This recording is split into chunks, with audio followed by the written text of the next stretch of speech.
Buenas noches, ¿me escuchan? ¿Cómo les va? ¿Qué dicen? Hola, buenas noches. Oh, Buenas ¿Qué tal? noches. Buenas noches. ahí escucho bien. ¿Qué tal? ¿Cómo les Buenas va? noches. ¿Todo bien? Todo bien. Bueno, venía medio demorado porque vengo de dar clases ahora y pasé de una cosa a otra.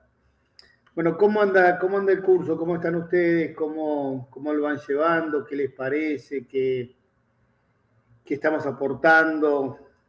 ¿Vamos muy rápido? ¿Hay muchos contenidos? Cuénteme un poquito. Los escucho. Eh, para mí hay muchos contenidos, pero bueno, yo soy neófita en esto, o sea, El otro día justamente lo hablábamos tanto con Carlos como con Jorge, que teníamos miedo a veces de por qué, de querer meter demasiados temas para que ustedes lleven mucha información, pero no procesarlo, no darle tiempo a rumiar toda esta información.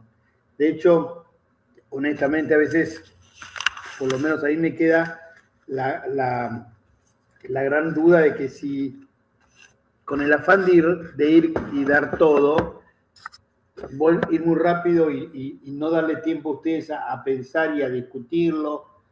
No, insisto, no darle tiempo a rumiar, para tomar un término más lógico de lo que estamos haciendo nosotros, ¿sí? yo por lo menos a mí me surgieron tres dudas que te quería preguntar. Dale, te escucho. Te hago las tres preguntas juntas. Una, cuando vimos los alimentos, no sé qué pasó con el arroz, si se puede o no se puede dar de comer al ganado bovino, ¿Qué estamos hablando? Perdón, del grano de arroz. de grano de arroz, sí. Normalmente voy por partes. No, en mi caso no tengo experiencia, no sé si ahí Marisol, que está más al noreste, no es común. Lo que sí utilizamos es la cascarilla de arroz, que eso sí Ajá. nos da bastante buen resultado como aporte de fibra. Es bueno, sí. El grano en sí, no, yo no tengo al menos ningún tipo de información, pero te puedo buscar a ver si hay algún tipo de trabajo realizado con grano de arroz, ¿sí?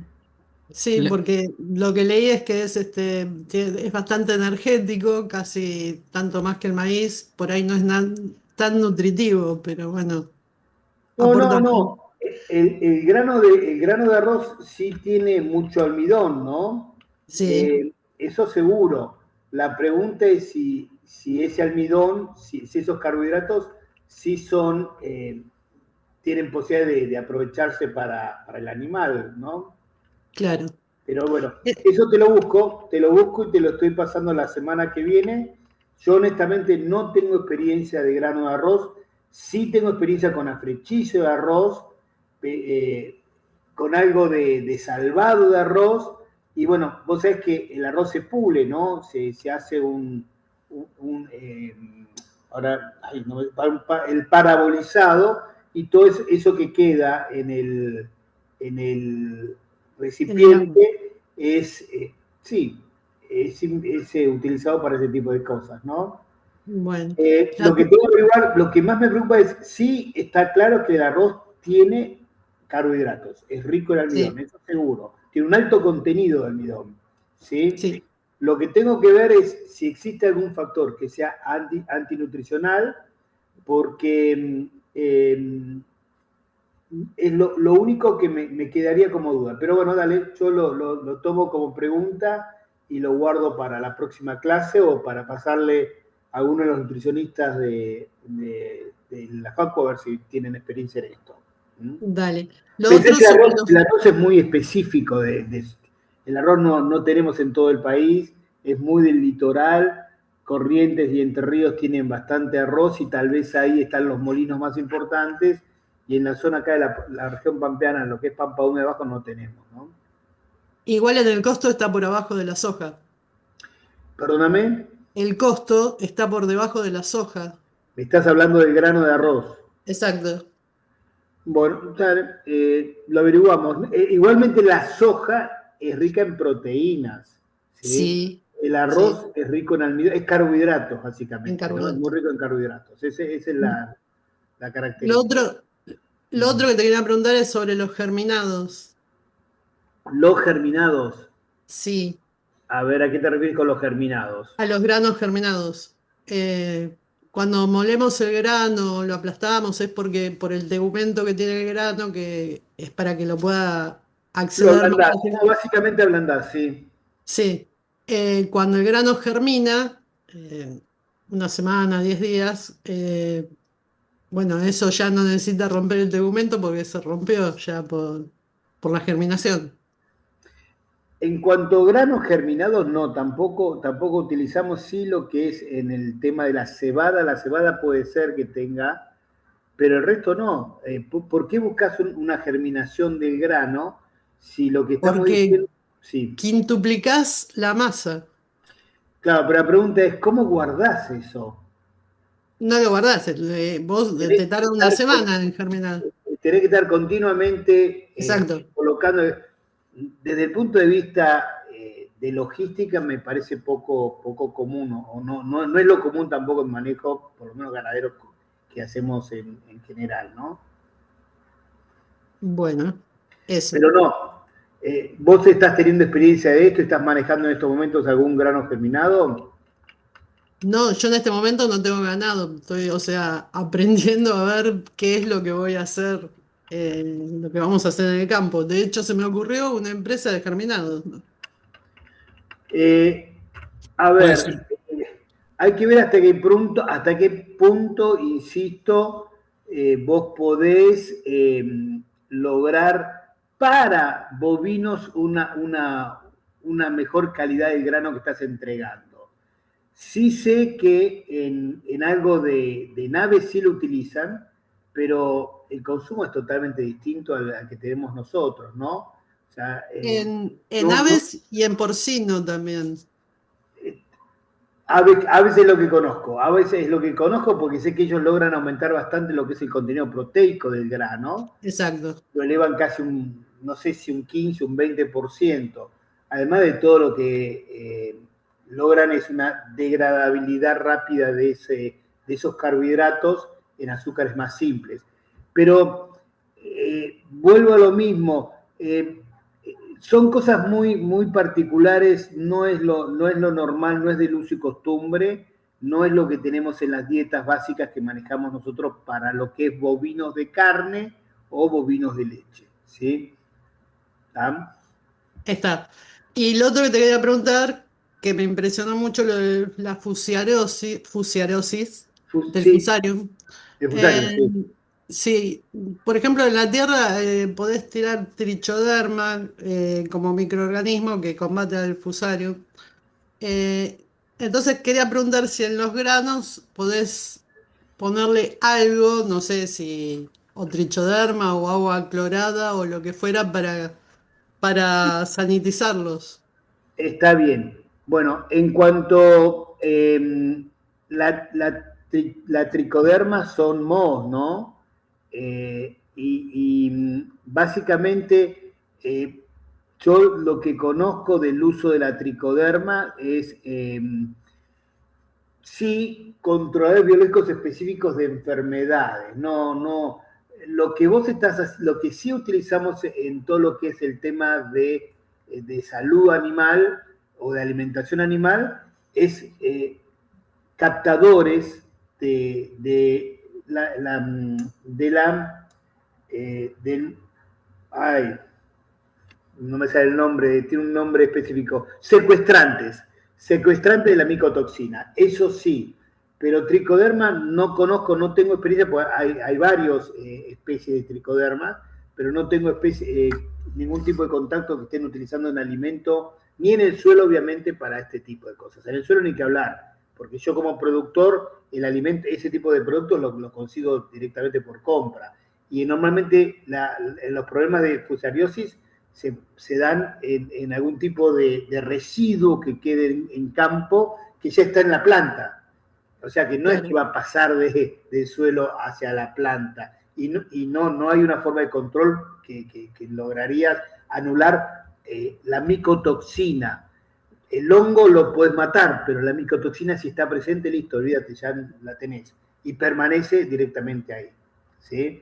Entonces, volviendo a tu pregunta, yo te diría que hoy lo que sí usamos son secuestrantes para poder obtener de esta manera un bloqueo o bueno, secuestro de esa micotoxina y que el animal no la pueda y no la consuma, ¿no? Bárbaro. Bueno, eso eran las 3 cosas. Te agradezco. Ahora, me preocupa mucho y me deja muy atento porque las 3 propuestas que vos hacés son poco comunes, son propuestas que las veo muy específicas, no es que estén mal orientadas, al contrario.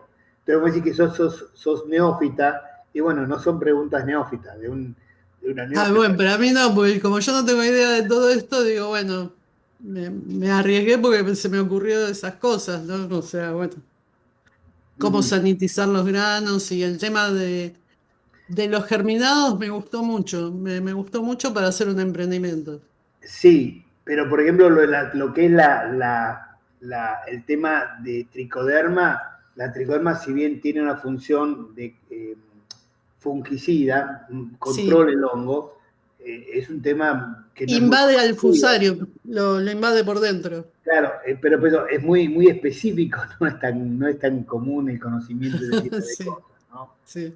Así que, a menos que estés metida bastante en el tema de manejos biológicos, porque es Me uno de gusta los mucho. es uno de los puntos que tienen los orgánicos, por ejemplo, para hacer algún tipo de control biológico de fusario. Sí. Sí, sí, sí. Bueno, Bien. Ahí gracias. me pareció ver, hay un chat escrito ahí. No. Me pregunta Guadalupe sobre el tema de los concentrados. Me tengo que fijar, les pido por favor, espérenme, y así como les colgué lo de conservados, busco colgar lo de concentrados también. ¿Sí? ¿Mm? Bien. ¿Alguna pregunta más? ¿Alguna duda? ¿Alguna inquietud? No. Algo Sí, no, yo. Eh, sí. no había puesto el audio, perdón. Tengo una duda práctica. Quizás la podría haber preguntado, bueno, pero quiero preguntarla acá, en este espacio.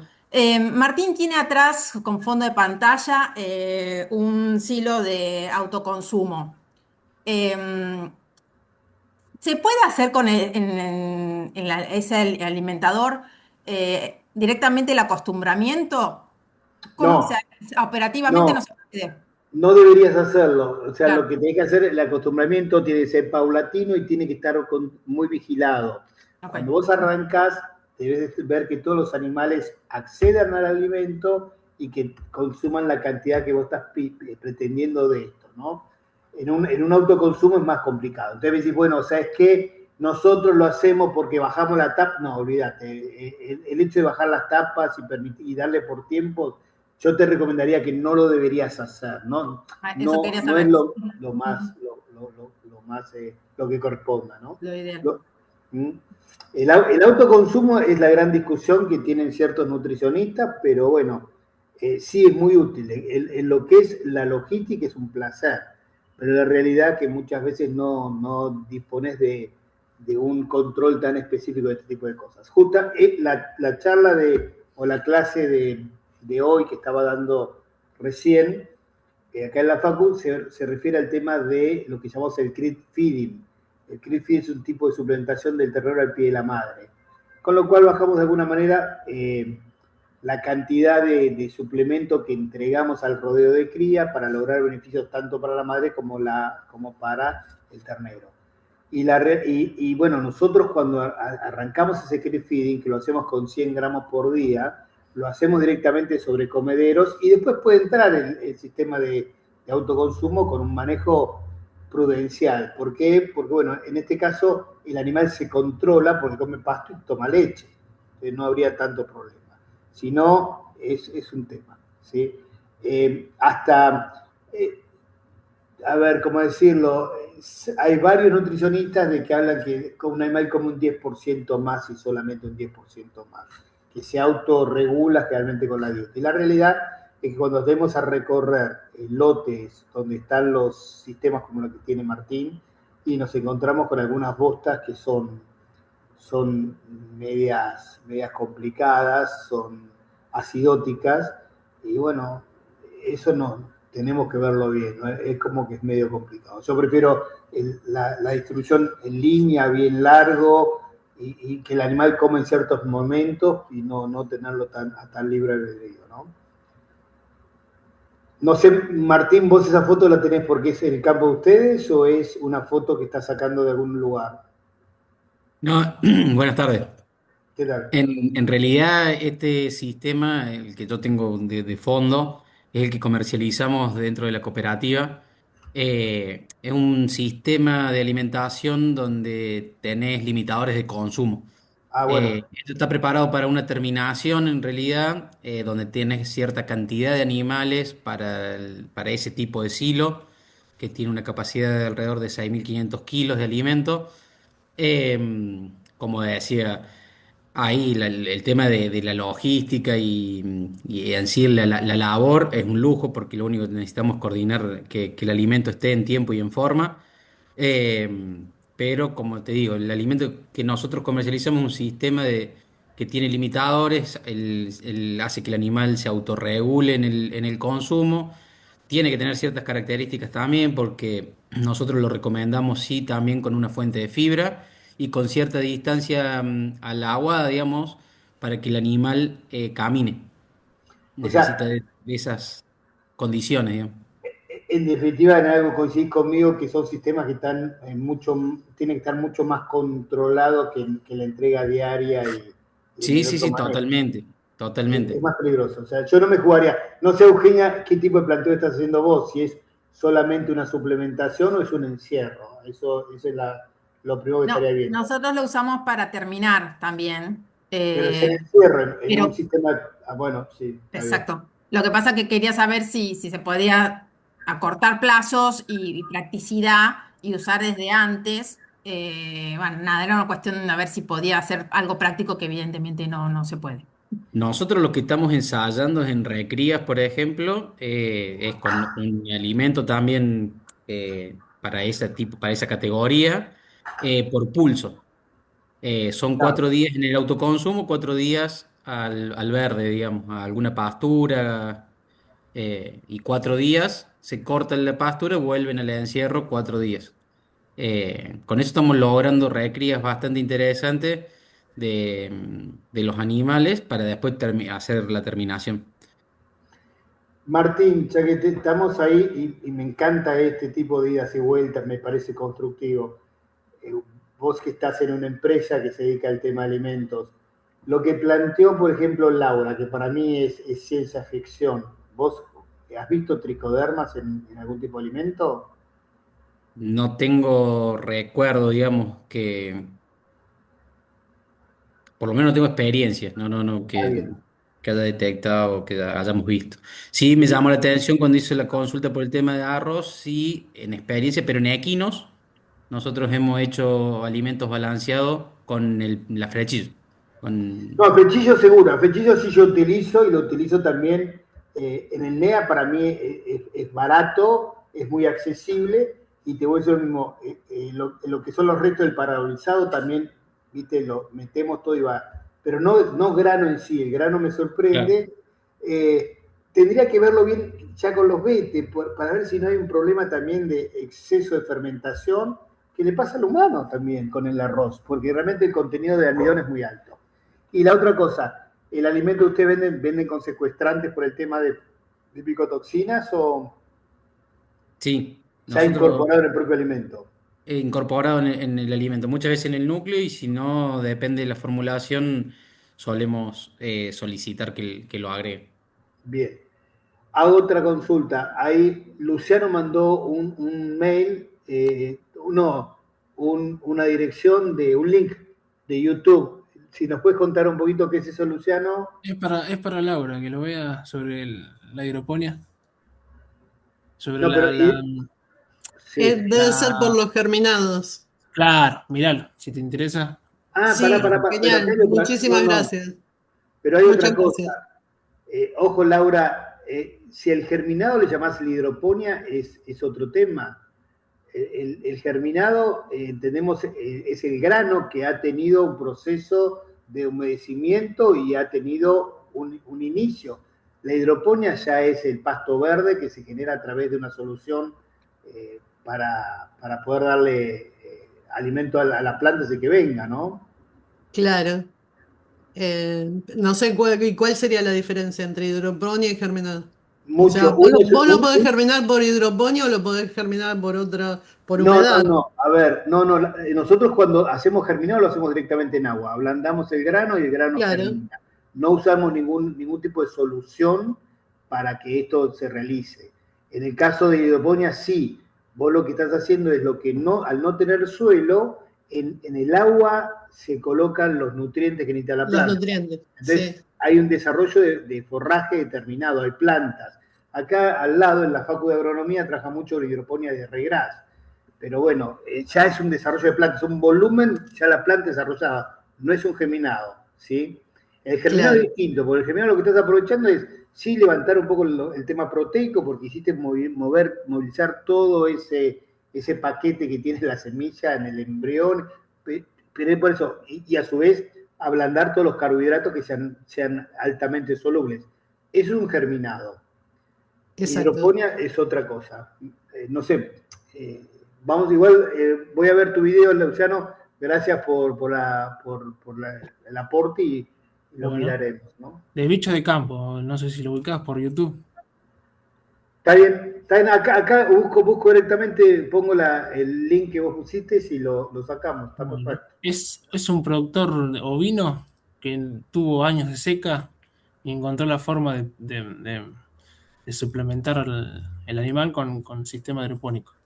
Es un caso Pero especial, ¿viste? de Pero bueno, suplementar, no, de alimentar. A de ver, esa alimentar. alimentación. En El- nuestro país, perdón, no no, soy. no, adelante. No, no soy un especialista en hidroponía, no estoy de acuerdo con los manejos hidropónicos en nuestro país, no me gusta mucho, pero bueno, sí, es una alternativa. Hoy en Europa es bastante, se usa, he visto bastantes tambos que están trabajando con esto, pero ellos tienen una limitación muy importante con el tema de espacio, ¿no? Así que bueno, habría que verlo eso, ¿m? Habría que verlo. ¿M? Bien, ¿alguna otra pregunta, algo más, algún tema para discutirlo o algo más que pueda hacer para aportar a esto? Yo tengo otra pregunta, por ahí no tanto Segundo, del tema. te escucho. De la semana pasada que estuvimos hablando de los distintos granos cereales,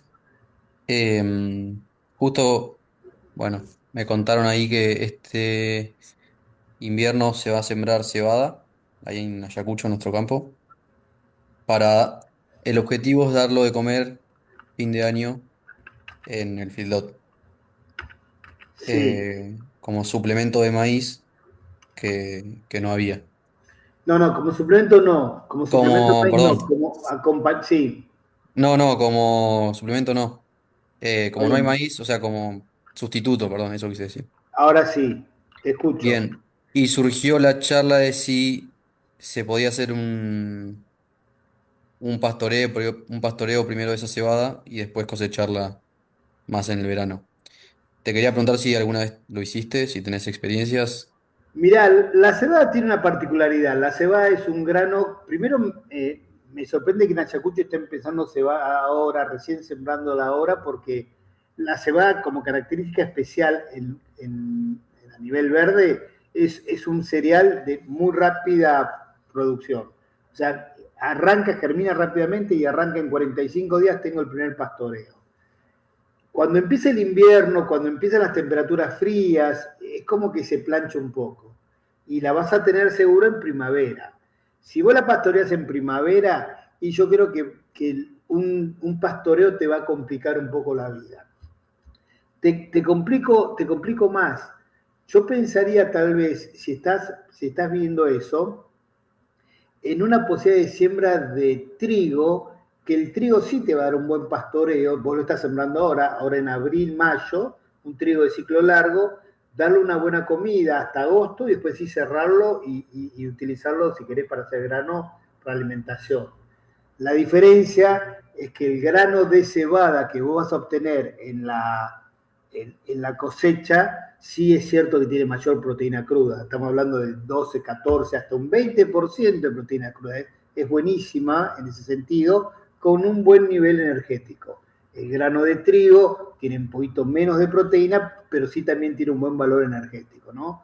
Así que para hacer lo que querés hacer, y yo no sé hasta qué punto pensaría más en un trigo y no tanto una cebada. ¿Qué Bien, contras te puede poner el nutricionista? Y la primera es la que seguro te la pongo clavada, que el tipo te va a protestar con respecto al tema de posibles acidosis ruminales que produce el maíz.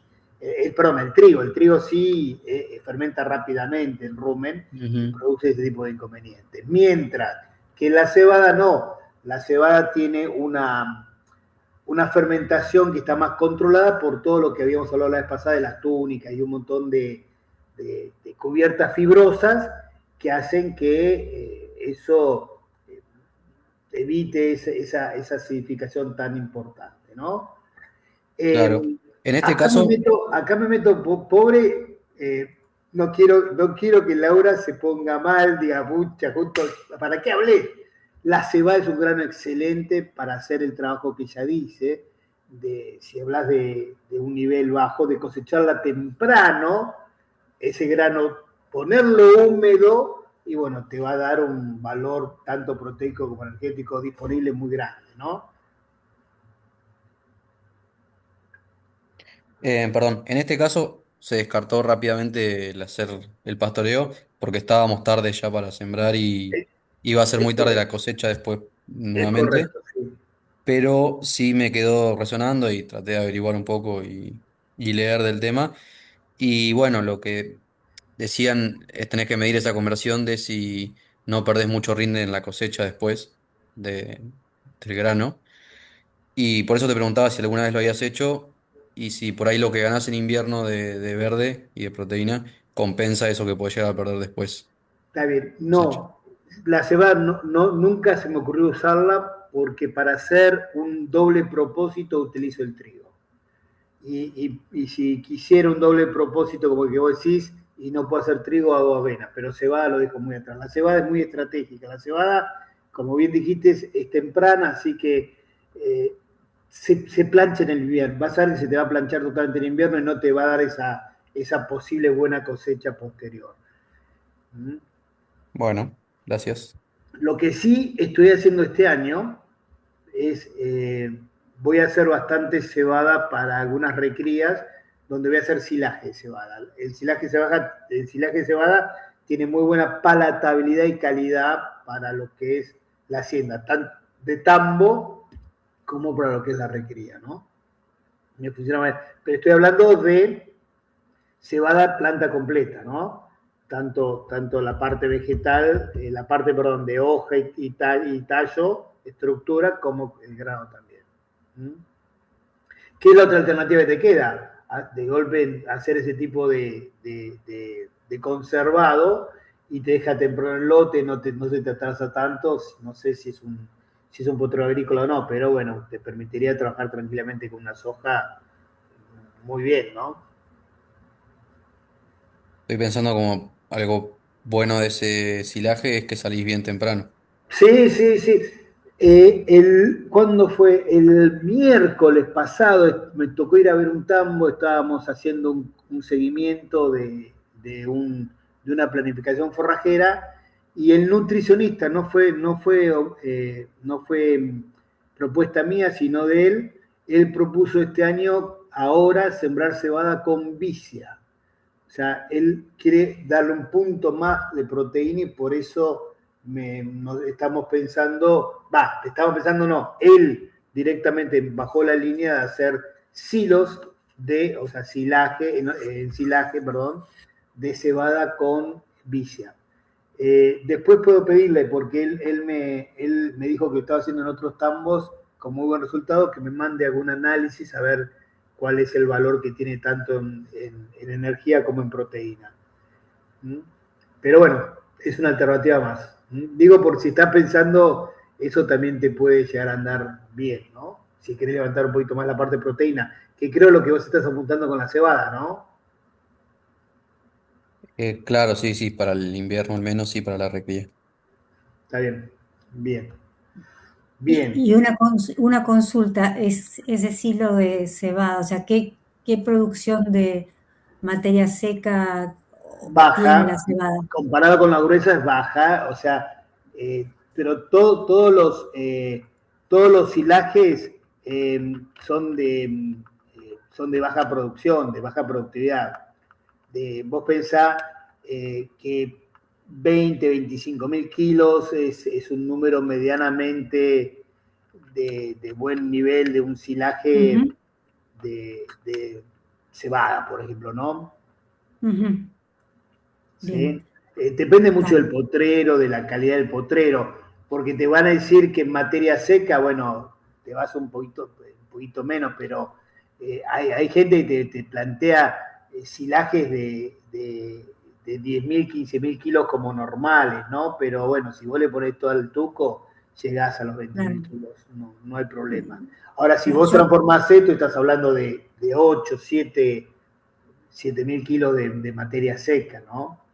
ujú, claro, Tiene pero mucho que ver por en cómo cómo lo siembres, dónde lo siembres y dónde vas a claro, estar utilizando el celote, ¿no? ¿Qué calidad tiene el celote, ¿no?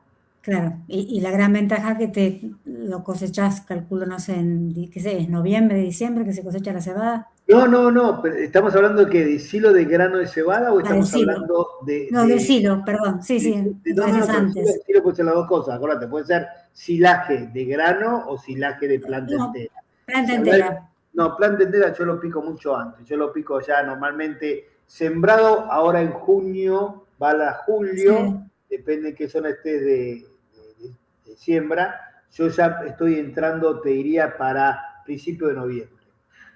O ok, sea que casi te diría, si estás pensando en un campo cuasi agrícola, la palabra está mal, de capacidad de uso agrícola, y te permitiría casi entrar en una soja casi de primera, sin claro. problema. Sí, sí, sí.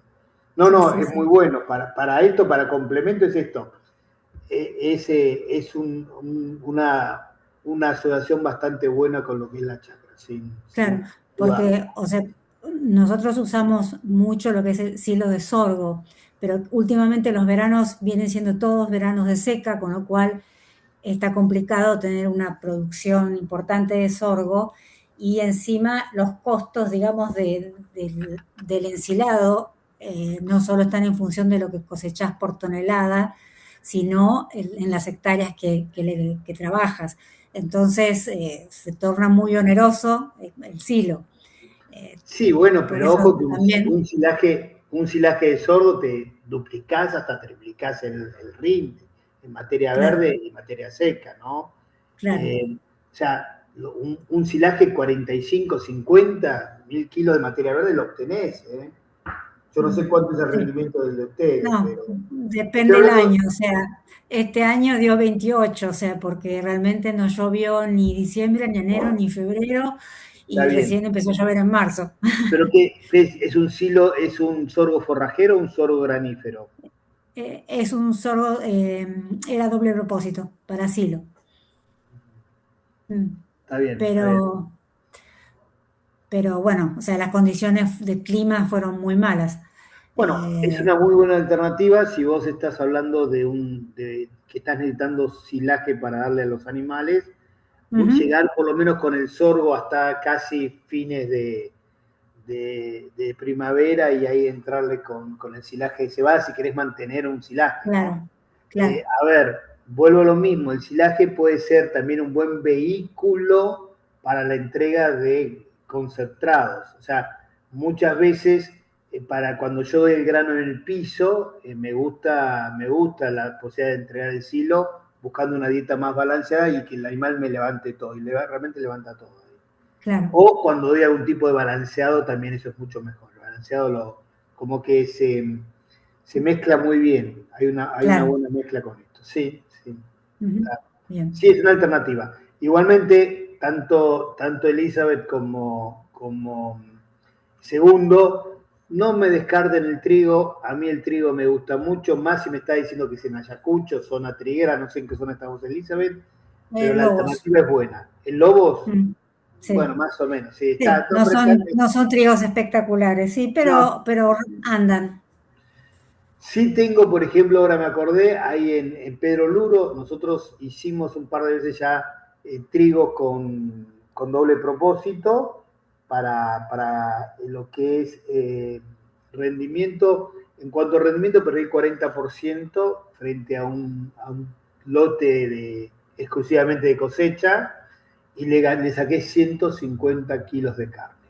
Lo usé para un pastoreo de las recrías, de lo que son los novillitos que estaban en la recría 2, un novillito más o menos de 330, 350 kilos. Y bueno, nos anduvo muy bien y como decía recién, logré. No busqué tanto la ganancia diaria, sino una carga alta, o sea, aumentar mi carga para poder tener obviamente mayor cantidad de animales por hectárea, ¿no? Y anduvo muy bien. Claro. 150 kilos que se pagó perfectamente el trigo, que bueno, rindió 40% menos que el trigo convencional, ¿no? Claro. Y se podría llegar a pensar, si el precio del grano de trigo está bajo, en consumirlo en 2 veces únicamente con las vacas, o sea, hacerlo totalmente ganadero, el uso. Sí, sí, sí. Hay gente que hasta se toma el tupé de hacer doble pastoreo y viene muy mal y después lo usa para hacer heno. O sea, Claro, lo que resta lo unifica cuando ya está más encañado y claro, con la espiga formada. Sí, podés claro, hacerlo, pero tenés que usar trigos de ciclo largo. largo, claro, Estamos hablando claro. de, bueno, eh, no sé, el sábado me sentí más viejo de lo que soy. Hay un trigo que se llama el Pincén, no sé si alguno lo conoció, lo sabe, lo escuché alguna vez. Y bueno, ese trigo Pincén era excelente porque era de ciclo muy largo y les permitía sembrarlo ya en abril y pastorearlo tranquilamente en junio y después en agosto y funcionaba perfecto. Digo que me siento viejo porque el otro día estaba tomando un café, venía medio dormido esa a la noche. En la ruta paré ahí en una estación de servicio que había tres personas muy jóvenes, tres vendedores muy jóvenes, ahí en la cosa, y entonces le pido sacarina. Y no sé lo que era sacarina. Y claro, la realidad es esa, para la sacarina es para nosotros, por lo menos para los que estamos arriba de los 50, porque es como se llama normalmente el edulcorante. Ahora es edulcorante o es stevia o lo que sea, por eso me causó tanta gracia, porque no sabían lo que era, les traté de explicar lo que era la sacarina. Pero bueno, está. Bien. Como la otra vez, no me acuerdo si fue usted o otro profesor que me dijo Ginette, pero ninguno de los debajo de 50 saben quién era Ginette Reinal. No, sí, no, yo no, pero sí yo conozco a Ginés, sé quién es. Sí. No, lamentablemente sí. Bueno, algún otro comentario, alguna otra pregunta, algún otro aporte? Me parece, insisto, mucho más jugoso esta charla que estamos teniendo y después vamos con los contenidos, así que si a alguien se le ocurre algo más para comentar, hablemoslo y si no, paso directamente al tema de hoy, que era tratar de terminar con el tema de aguas, pero bueno, sales, no realmente ese es el tema. Bien, si no hay preguntas, voy a abrir.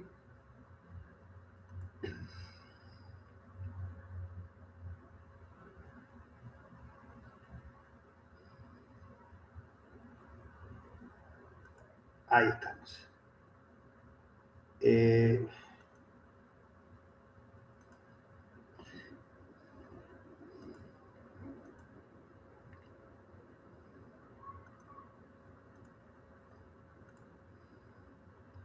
Bueno, la vez pasada, avíseme, ¿se ve ya o todavía no? Sí se ve.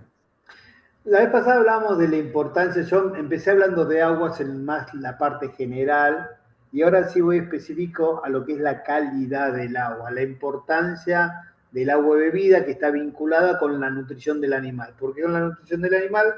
Porque como se los dije alguna vez, el agua es alimento, el agua la consideramos alimento. Bien, Teniendo en cuenta ese concepto, ¿qué factores debemos tomar en cuenta para determinar la calidad del agua? En primer lugar, lo que llamamos sales totales. ¿Qué es las sales totales? Es la cantidad de esos componentes que forman parte o que están integrados en el agua, ¿no? Cuando hablo de salinidad total, estoy hablando de dos conceptos: el límite de tolerancia máximo y el límite de seguridad. El límite de seguridad sería ese límite en los cuales no habría ningún inconveniente ni en la salud ni en la productividad. ¿Por qué? Porque ni el animal puede ser dañado si hay un alto contenido de sales en el agua. Es más, en algunos casos me favorece la presencia de ciertas sales en el agua. Y también lo que estaría vinculado con la parte salud, donde no hay ningún daño en ese sentido. Mientras que el límite máximo es aquel al cual debo llegar como máximo, obviamente, para no dañar la salud del animal. Tengan en cuenta, y eso no sé si lo hemos hablado en algún momento, esto tiene mucho que ver con el tipo de sales y la raza de los animales y edad del animal, o sea, las categorías de animales que estén consumiendo ese agua, ¿no?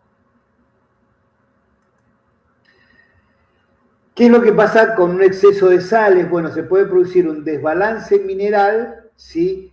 Y que va a dar lugar a ¿qué? Animales que tengan debilidades, animales que bajen su productividad y su producción, animales que consuman menos, logren menos apetito, tengan menos apetitos, e inclusive problemas como diarreas muy, muy importantes. Sí, hay que tener en cuenta lo que decíamos hoy, que la categoría del animal y el estado fisiológico del animal tienen que ver también con esa salinidad total. Es muy complicado cuando hablamos en el caso de terneros, alto nivel de sal en el agua, tenores muy altos, más de 3, 4 ya el ternero le puede complicar bastante, y también es importante la sensibilidad que existen en aquellas vacas que están en plena etapa de lactancia, ¿sí? Como dijimos hoy, el efecto o el daño que pueda causar la sal que se hace presente va a depender del tipo de sal que yo encuentre. Yo no me acuerdo si les he mostrado en algún momento, creo que en la charla anterior, el mapa de la República Argentina, donde ustedes ven ahí en el mapa unas regiones que están blancas, que no tienen ningún tipo de sombreado, otra que tienen este sombreado y una zona que son más oscuras. Bueno, lo que está marcando acá es en esta zona donde no habría limitantes en la cantidad del agua, donde el agua es suficiente, bolsones o sectores con alto contenido de sales, la cual hace problemática su parte productiva. Y en otras zonas extrapampeanas donde no solamente el agua es poca, sino que también es mala, es muy mala, lo cual hace muy difícil esa producción y necesitamos tener ciertas pautas para su manejo y utilización. Ahí ven un trabajo que en su momento hicimos con la facultad, acá en veterinaria, donde buscamos diferentes zonas y establecimientos y tomamos, fuimos buscando salinidad en lo que es la zona de la napa freática donde tomaban los campos el agua. El otro punto importante son los tipos de las sales. Y cuando hablo de tipos de sales que estoy hablando, bueno, existen diferentes tipos de sales, las que más predominan o más existen, la de mayor existencia son las sales con cloruros, sulfatos, sales que tengan aguas con nitratos y nitritos, carbonatos y bicarbonatos, magnesio, calcio, arsénico y flúor. Ahí le estoy poniendo los límites de seguridad, donde no habría ningún tipo de problemas para llegar a ese nivel, y por otro lado le estoy poniendo los límites máximos, ¿sí? ¿Qué miraría yo de este tipo de cosas? Bueno, vuelvo a decir lo mismo, depende qué sales y depende de la cantidad que tenga, pero también del animal. En la relación animal-agua vería la existencia de este tipo de problemas. finalmente, Perdón, antes de pasar a la diapositiva, no estaría entendiendo, aquí dice cloruros 10.000 y entre límite, paréntesis el dice límite 2.000, máximo, sí, pero dice 2.000 y en contraposición al de abajo que dice 700 y después 2.500. claro. O tiene que ser 20.000 y... No, Ok, ya no estoy 20.000, o entendiendo. sea, 1 gramo por litro, sí, o sea, 2 gramos, perdón, 20 gramos por litro sería altísima esa Ah, cantidad y no la puede consumir, ¿no? No, hay lo que pasa que lo que pusimos originalmente en ese cuadro era situaciones de que se habían encontrado excesos de cloruros o excesos de sulfatos, perdón, que pueden causar problemas no tanto en la intoxicación del animal o del consumo del animal, sino en lo que llamamos deficiencias que son adquiridas. O sea, hay deficiencias que son condicionadas por un exceso de ciertas sales. Ahora vamos a ir a una por una, pero en el caso de ok. sulfatos, no es que 700 sea lo máximo y no pueda consumirlo más, sino que arriba de 700 voy a tener problemas productivos, ya que el exceso de sulfato, sobre todo magnesio, perdón, me va a dar problemas en lo que es la absorción de cobre. Interviene en un bloqueo de otro mineral y otro nutriente, ¿sí? A ese tipo de cosas se refiere esto. ¿Ah? Está bien, está bien. No, no entendía que era el paréntesis, lo interpreté mal el paréntesis. No, Perdón. está bien, está bien. Eso es lo que pasa que correspondía básicamente mostrar ciertas situaciones que son límites y por eso es el tema de lo que estamos hablando. Y en el caso de los cloruros, bueno, ojo que los cloruros, también ahora lo vamos a hablar y voy de a poquito con cada uno de ellos, el cloruro en baja proporción es positivo porque es lo que conocemos normalmente como aguas engordadoras, porque estimulan el consumo voluntario forrajero. ¿Mm? Tengo una consulta. Sulfatos entre 300 y 700 que estén ahí entre medio. Los efectos que puede tener lo vamos a ver más adelante. Sí, ahora vamos a eso, por eso. Ah, Yo para dale. mostrarle, porque acá en el cuadro dice tipo de sales, o sea, lo importante, sí, ¿cuánto tenés? Y yo tengo 7 gramos por litro. Ah, perfecto, está dentro de lo aceptable. O tengo 5 gramos por litro. Está dentro de lo aceptable, perfecto.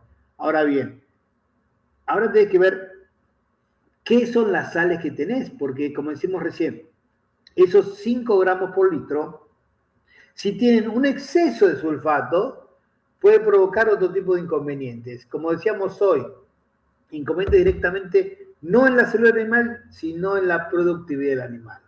¿Sí? O sea, yo necesariamente tengo que distinguir qué tipo de sales están presentes en el agua. No solamente la cantidad de sales que tengo totales, pues estas son sales totales, sino que cada una de ellas que ahora les voy a mostrar.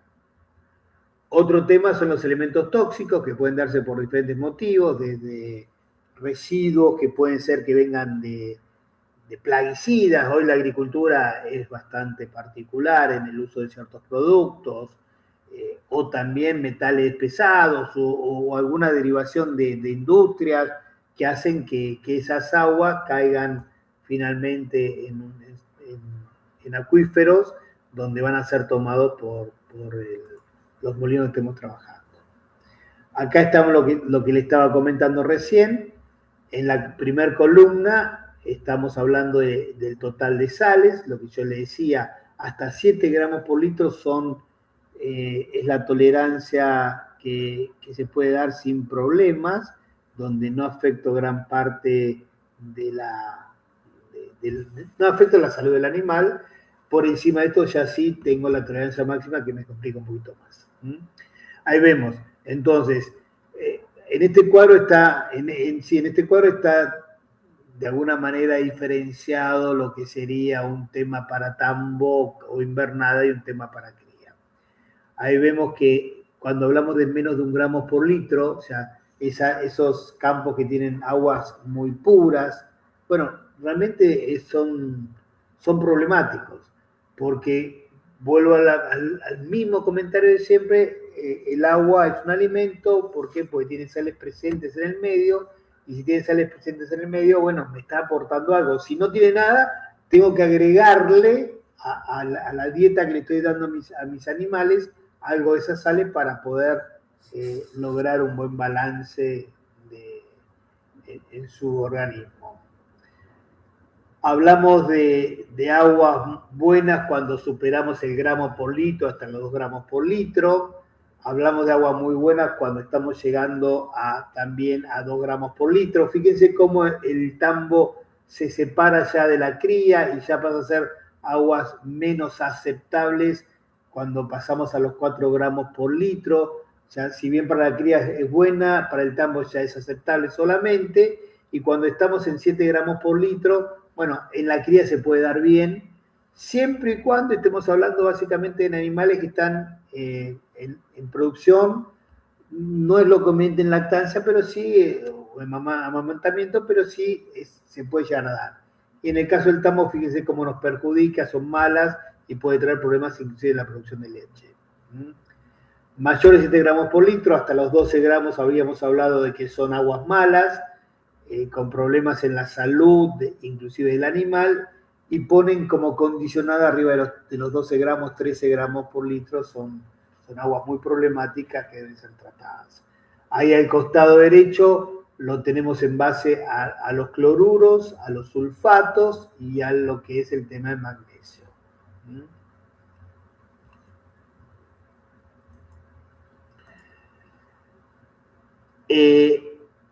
Decíamos hoy, para lograr productividades que sean acordes con lo que son los buenos manejos, debemos mirar y determinar la calidad y la disponibilidad o cantidad de agua a fin de asegurarnos nuestro nivel de productividad.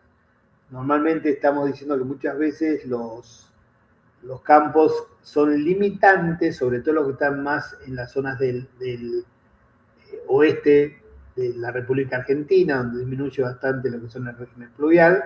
Bueno, muchas veces la limitante en la carga no está dada por el forraje que presentan estos campos, sino básicamente por la calidad de las aguas que están ahí.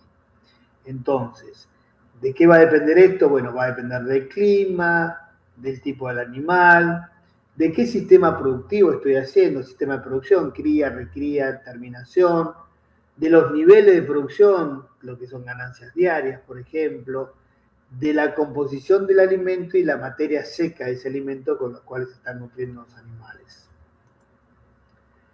Es fundamental evaluar el aporte de las sales, el aporte de minerales que me dan las sales, y esto lo hacemos a partir de esta fórmula donde sacamos cuánto de esa sal, cuánto de ese mineral existe en miligramos por litro de agua, cuántos litros son consumidos por el animal, el consumo total de la materia seca del animal por los requerimientos en kilogramos de materia seca de ese animal. ¿Sí? Todo dado para sacar esa necesidad.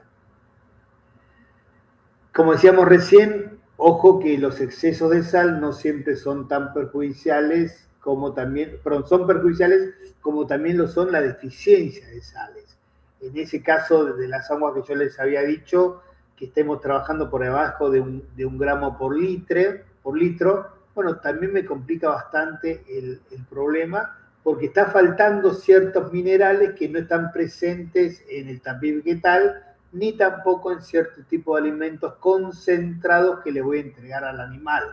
Por eso es muy importante aportarle sales de forma externa para que el ganado pueda tener una buena productividad. Un ejemplo, lo que ven en el lugar izquierdo abajo, lo que estamos viendo es lo que llamamos el mal de la pica. No sé si ustedes lo han escuchado nombrar, es un signo claro, un animal que tiene problemas de falta sobre todo de fósforo, y lo que hace es un hambre voraz donde consume todo, piedras, corteza y otro tipo de elementos que el animal hace por este problema buscando lo que está necesitando. Y en el lado derecho lo que ven ahí son animales que están lamiendo el suelo y están buscando sales en el suelo. A veces lo van a ver animales que tienen todo el morro sucio de tierra, y ese morro sucio de tierra justamente es por esto, porque estaban buscando esos nutrientes o esos minerales que no encuentran en el suelo. Decía, puede ser positivo como negativo, puede ser beneficioso como causar algún tipo de problemas. Lo que normalmente llamamos las aguas engordadoras son aguas que tienen contenidos de sales que normalmente van entre 1 a 4 gramos por litro, son aguas que estimulan el consumo voluntario. Normalmente la zona oeste, la provincia de Buenos Aires, campos como Villegas, San Meguino, que tienen un contenido de sales totales importantes, bueno, la presencia de estos cloruros ayudan a que los animales entren en un mayor engorde. En los lugares donde predominan los bicarbonatos o los cloruros, en el caso de sodio o potasio, en muy poca proporción pueden ser perjudiciales. O sea, si no tengo un buen nivel o no tengo un alto porcentaje de sales de este tipo, puedo encontrar también problemas en la producción por falta de estos nutrientes. Bueno, si se dispone una buena calidad forrajera y el ganado acostumbrarlo a beber una buena calidad de agua, ¿no? y forrajera, se va a lograr sí un buen nivel de engorde. Aguas engordadoras, bueno, por ejemplo pone que el sodio complementa la deficiencia de este mineral que tienen las leguminosas, estamos hablando de los tréboles o alfalfa. Calcio y magnesio están siendo complementados la presencia de esas sales en agua en dietas que son ricas en gramíneas solamente. El azufre que contribuye a formar proteínas azufradas, lo cual le permite, y acá es una situación un poquito como particular, mejorar la digestibilidad de los alimentos que son diferidos, ese tipo de alimentos que nosotros hacemos un cierre para ser consumidos fuera de época con un mayor porcentaje de lignina, ¿no?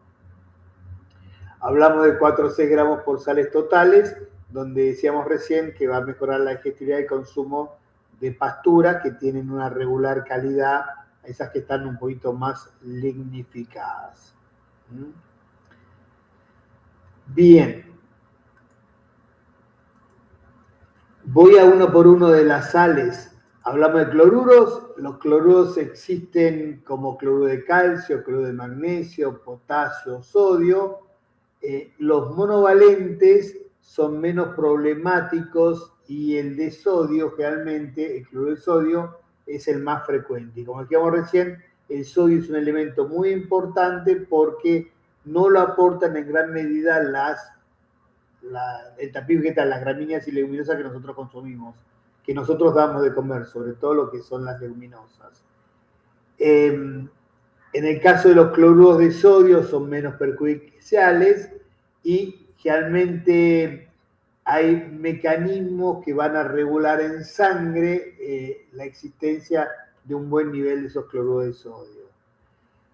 Cuando vamos a niveles muy altos de cloruro de sodio, el animal requiere de alguna manera de acostumbramiento al consumo de ese agua, no la toma como que, no sé si lo han visto alguna vez, los animales se acercan a la bebida, hacen buches con el agua que consumen y no la consumen, no la toman, sino es pasado un tiempo determinado de lo que estamos hablando.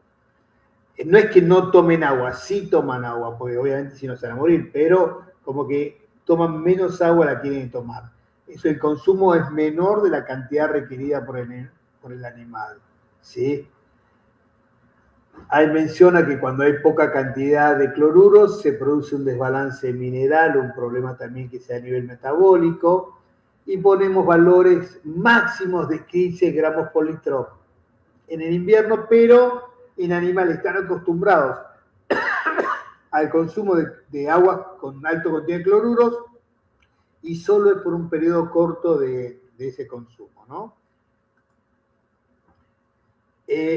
Una intoxicación crónica por cloruro puede producir ¿qué? Debilidad y una disminución en el peso vivo del animal. El animal generalmente con los cloruros, sobre todo cloruro de magnesio, son laxantes, terminan con diarreas muy, muy pronunciadas. Habla de bovinos para engorde, hablamos de 7 gramos por litro, y para vaca lechera de 5 gramos por litro. Acá lo que estamos comparando son, como decíamos hoy, las características del problema nasales en relación a la fisiología del animal, ¿no? Esta vaca lechera es mucho más sensible de lo que puede hacer un novillo que está en engorde, ¿no? Finalmente, lo que decíamos recién, cloruro de magnesio me da lugar a ¿qué? A problemas de diarrea que son bastante complicados, y el límite máximo admitido sería el de 2 gramos por litro. Yo haría una pregunta, bueno, pero ¿por qué esto? ¿Puede ser variable esto? Sí, es muy variable. ¿Y por qué dice sobre todo en situaciones de verano? Porque normalmente cuando extraemos el agua va a un tanque, en ese tanque se concentra el contenido de sales porque hay un proceso de evaporación, y en ese proceso de evaporación el agua va perdiendo, o sea, se va concentrando sales, y eso hace que aumente bastante el tema del nivel de esa salinidad. Sobre todo en las zonas más al norte, donde las temperaturas son mucho más extremas. ¿Cuál es el límite máximo de cloruro? Lo vimos recién, habíamos hablado de 10.000 miligramos, de 10 gramos por litro, o el límite de seguridad, 7 gramos por litro. Arriba de esto, ya vamos a tener algunos problemas directamente en la salud del animal.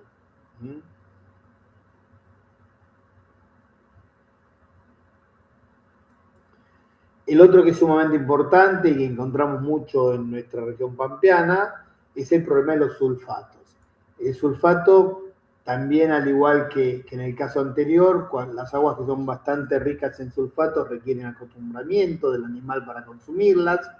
En general son sulfato de magnesio y sulfato de sodio. El sulfato de magnesio también es un laxante bastante importante. Es más, para los que se acuerdan, la famosa sal inglesa, que era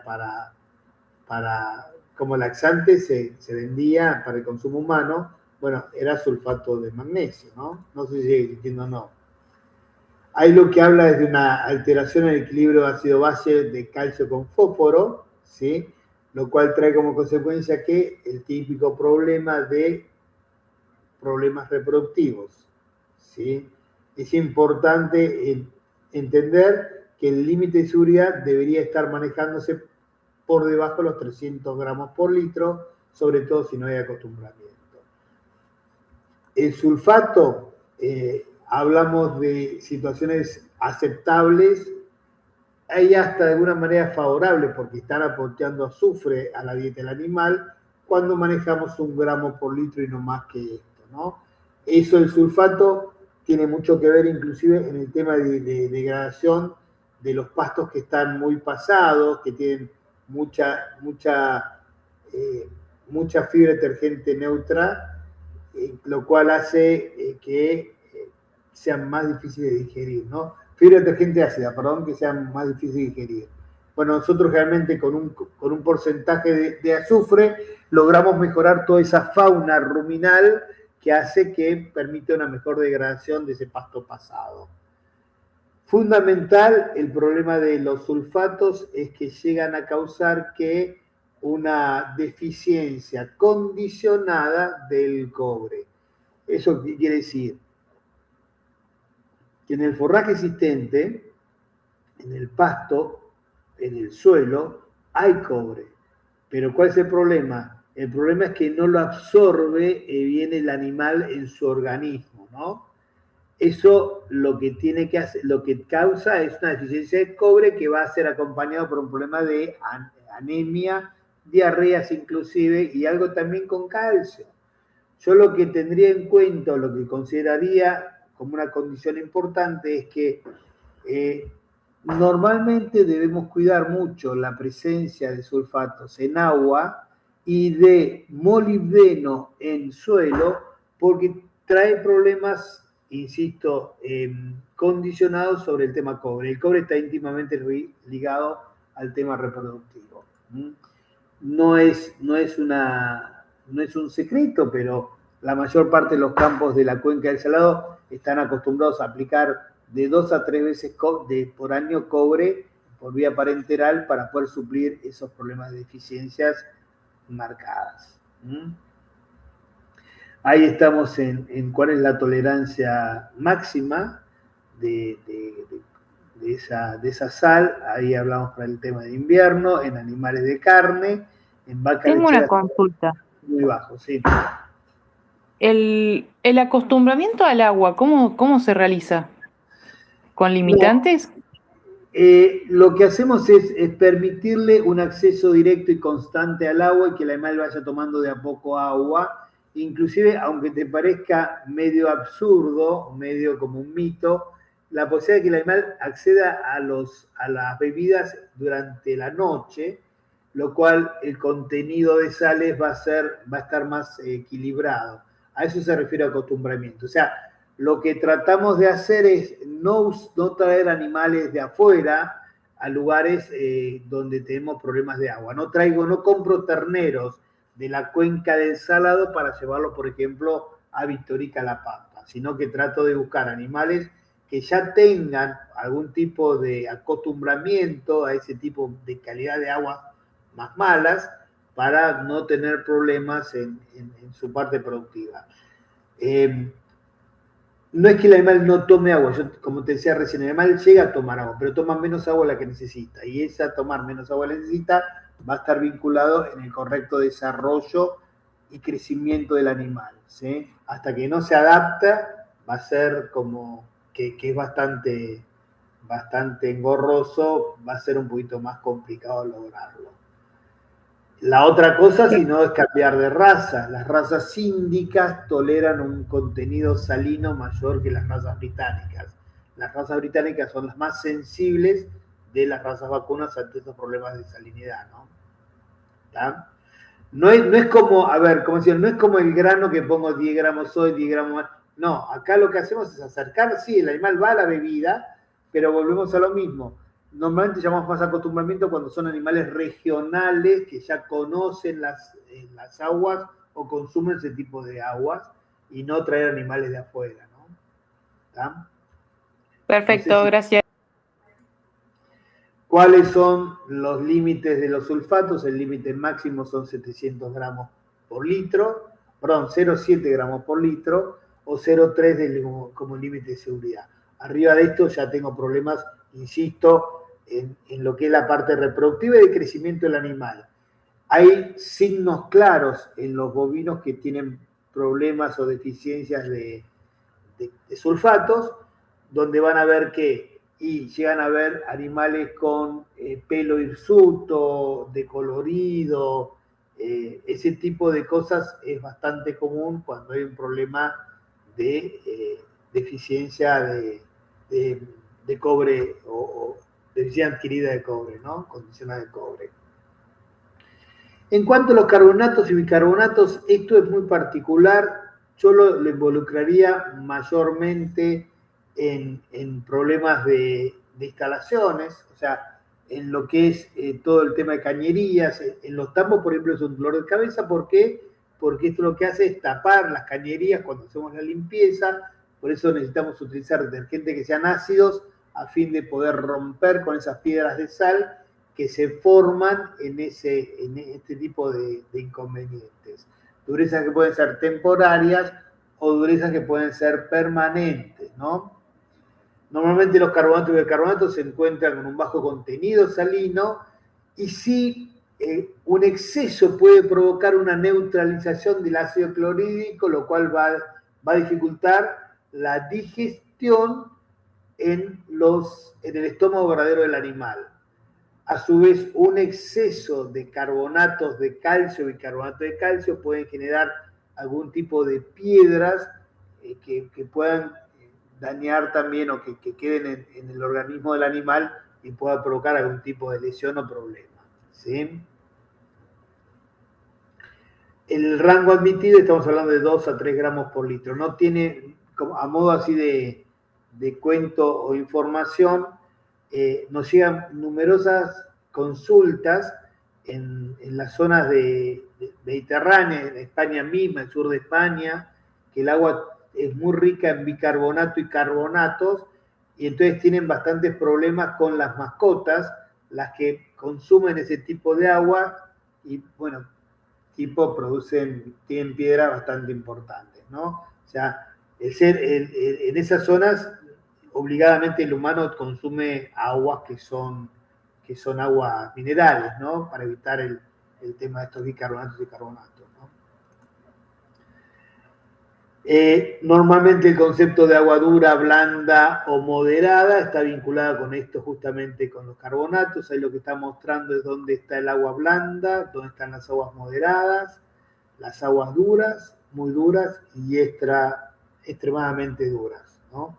Cuanto más al oeste nos vamos, mayor va a ser la característica de ese agua más dura, ¿no? Otro problema que está siendo bastante común en nuestras zonas es el tema de la presencia de nitratos y nitritos. En el caso de nitratos y nitritos, que provienen básicamente de la materia orgánica o de los productos que se aplican, lamentablemente, muchas veces en la agricultura.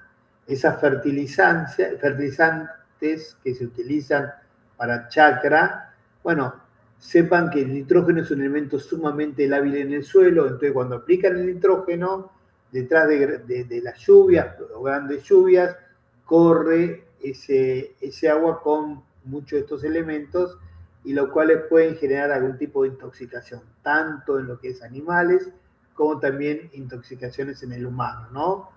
Ahí en el humano lo que es más común encontrarse es esos puestos que tienen el pozo ciego cercano, y bueno, parte de todo ese detrito se mezcla de donde toma el agua, la bomba, y bueno, hay presencias importantes de nitratos, o se pueden dar presencias de nitratos.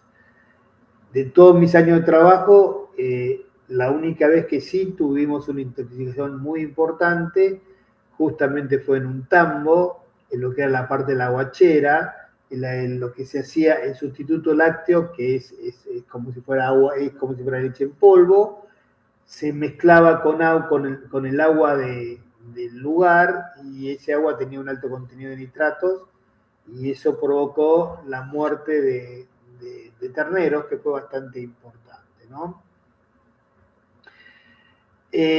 Los nitratos son 2,5 veces más tóxicos que los nitritos en rumiantes. Perdón, los nitritos son 2,5 veces más importantes que en el caso de los nitratos, y en el caso de los monogástricos, caballos, son 10 veces más tóxicos. ¿Está? Ahí lo que está mostrando esto es cómo el nitrato se transforma en nitrito, de ahí pasa amoníaco, se junta con carbohidratos y forman aminoácidos. Pero cuando los nitritos son abundantes, ¿qué es lo que va a dar lugar? Va a dar lugar, obviamente, una acumulación de esto, y pasa la hemoglobina. Al pasar la hemoglobina, lo que hace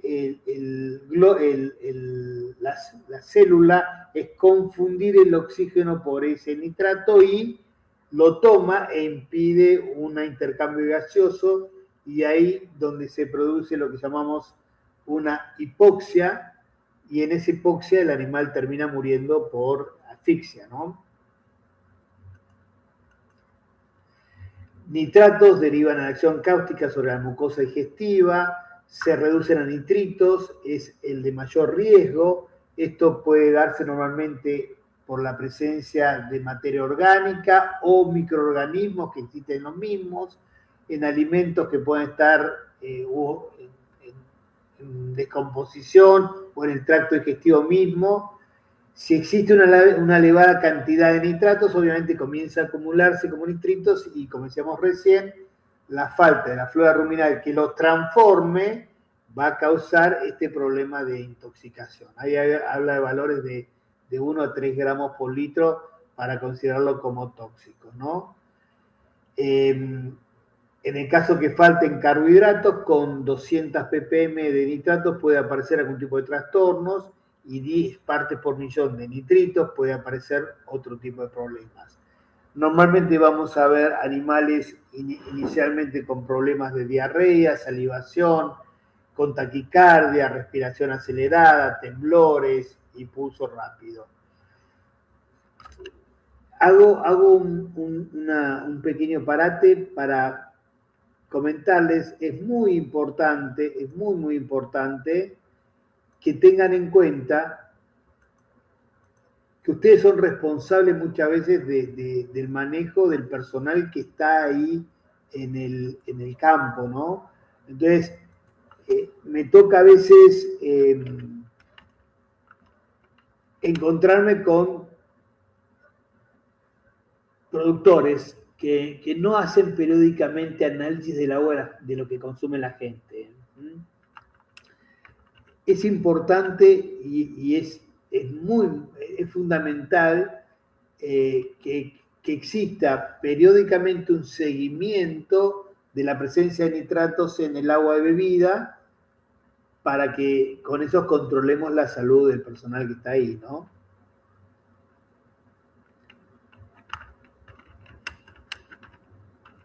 ¿Está bien? ¿Están ahí? Los escucho, los tengo... ¿Están ahí? Hola. Sí. Pensé que había cortado, porque corté para hablarles y pensé que no se había perdido todo. Bueno, voy a seguir compartiendo, ¿no? Habíamos hablado de la presencia de nitratos. A ver, ¿dónde estamos nuevamente? Ahí estoy.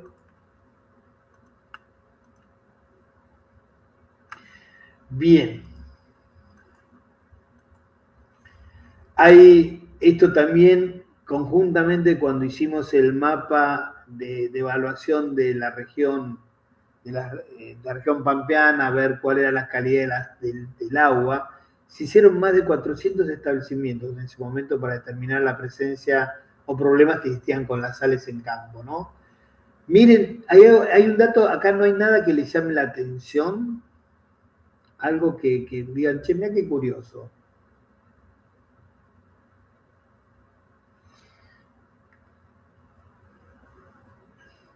Los mayores contenidos lo encuentran en las zonas agrícolas, sur de Santa Fe. Bueno, acá en Córdoba estaba más en esa época estaba más la parte ganadera, pero todo esto, esta zona es toda zona agrícola, donde el uso de fertilizantes nitrogenados son bastante importantes, ¿no? Bueno, nuevamente, nitratos o nitritos en rumiantes y nitritos en monogástricos.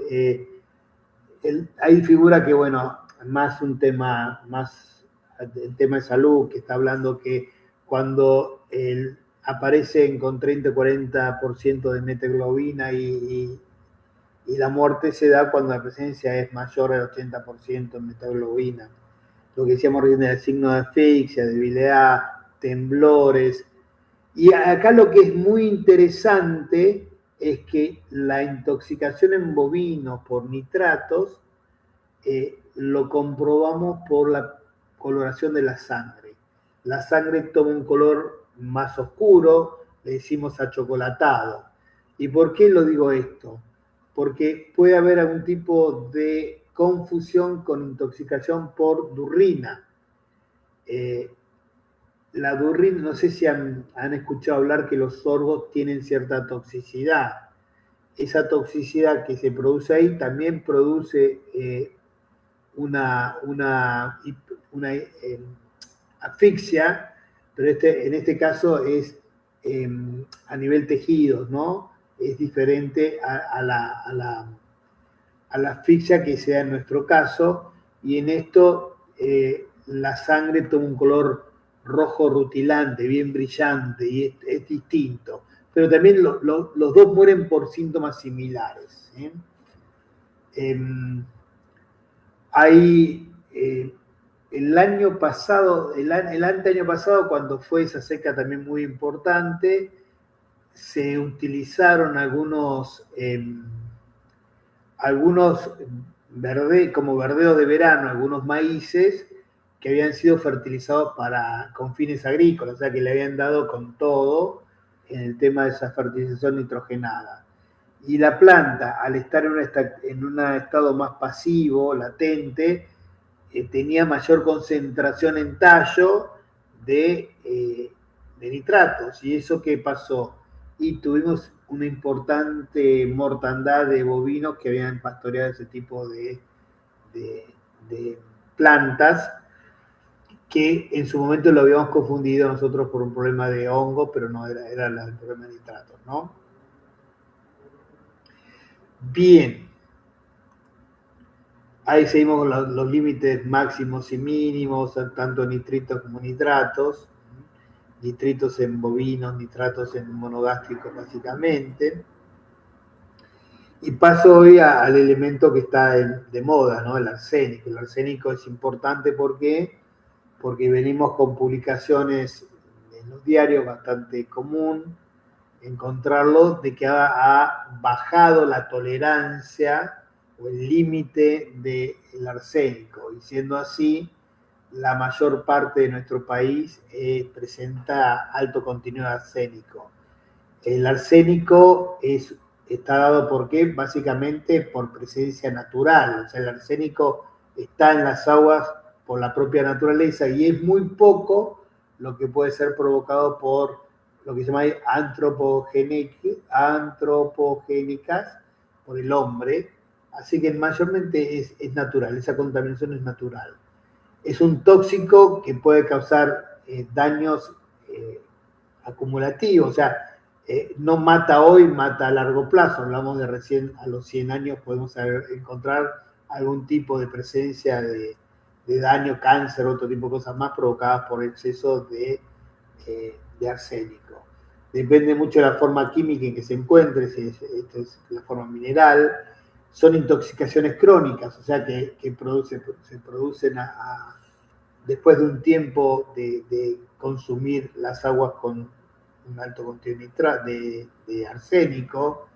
Hay una situación de depresión de la alimentación por parte del animal, no hay apetito, ese animal entra con un proceso de debilidad importante, hay diarreas intensas, inclusive sanguinolentas, y también obviamente por problemas de gastroenteritis hemorrágica, ¿no?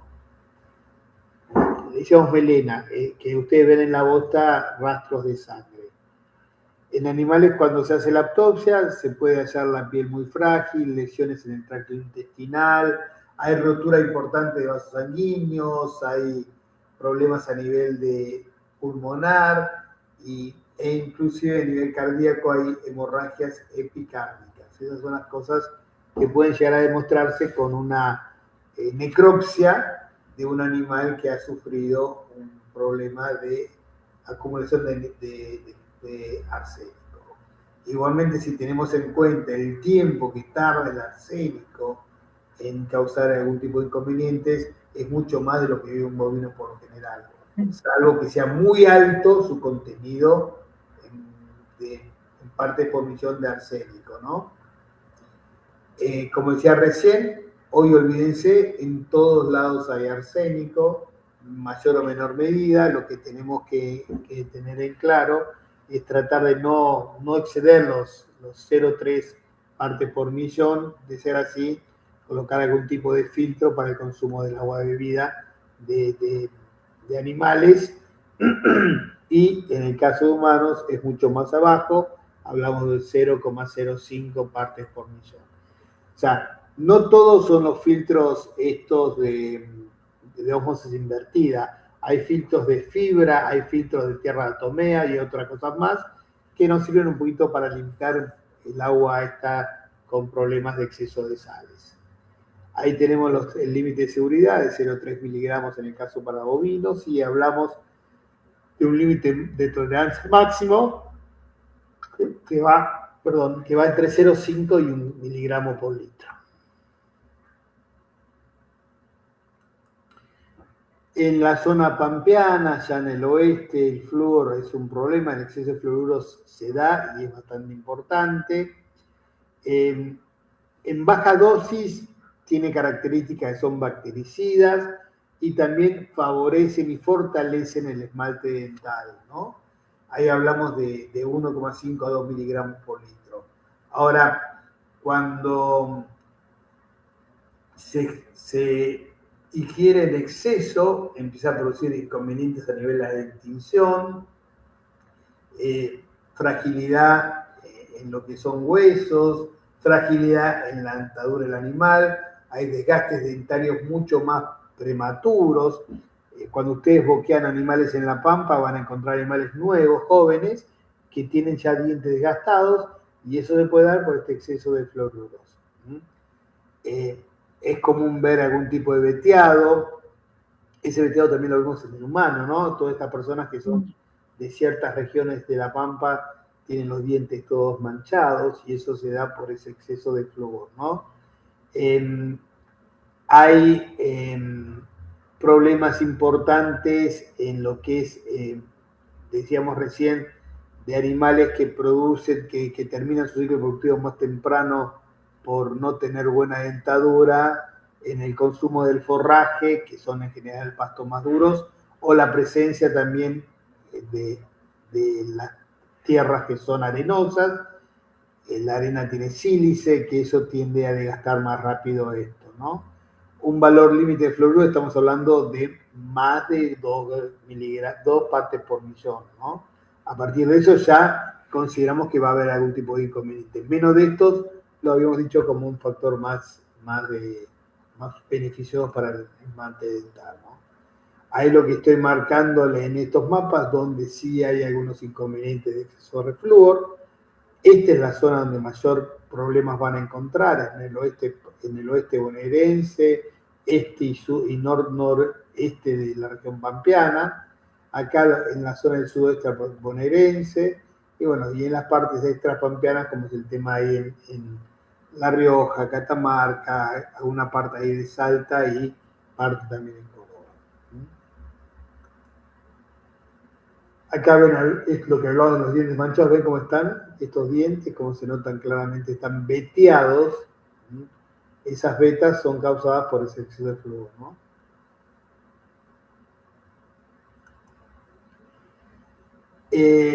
La única, ahí habla de prevenciones, la única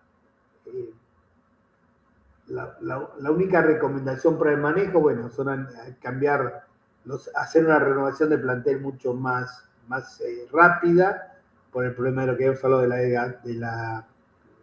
del desgaste natural de la dentadura, tratar de buscar en los terneros de madres que son las más longevas, con buena dentadura. Entendemos que esa condición de buena dentición va a ser transmisible, va a ser heredable de madre a ternero, hacer periódicamente evaluaciones en los molinos y en los tanques para poder adecuar bien las categorías y la cantidad de animales que vamos a utilizar en esos lotes. Y volvemos a lo mismo, en este caso yo no lo conozco, lo puse por bibliografía, esto de estos filtros de harina de hueso, sí conozco los de dietiarratomea o estos de resinas que andaban bastante bien para el tratamiento de las aguas. Todo esto es importante para tenerlo en consideración y evitar este tipo de inconvenientes en la parte productiva.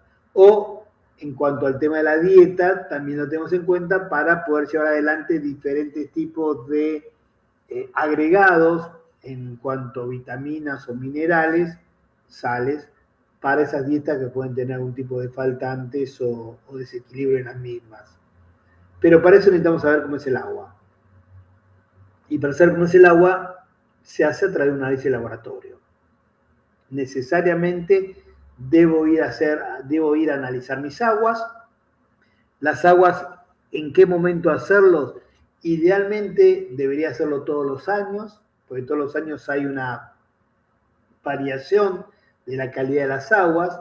La napa no es estable, no es que la napa sea siempre igual, puede subir o bajar, puede arrastrar diferentes tipos de sales, o también nos ha pasado en los últimos tiempos donde hubieron riegos importantes que nos han secado napas y o nos han cambiado la calidad de la napa, tendiéndola a ser mucho más salina.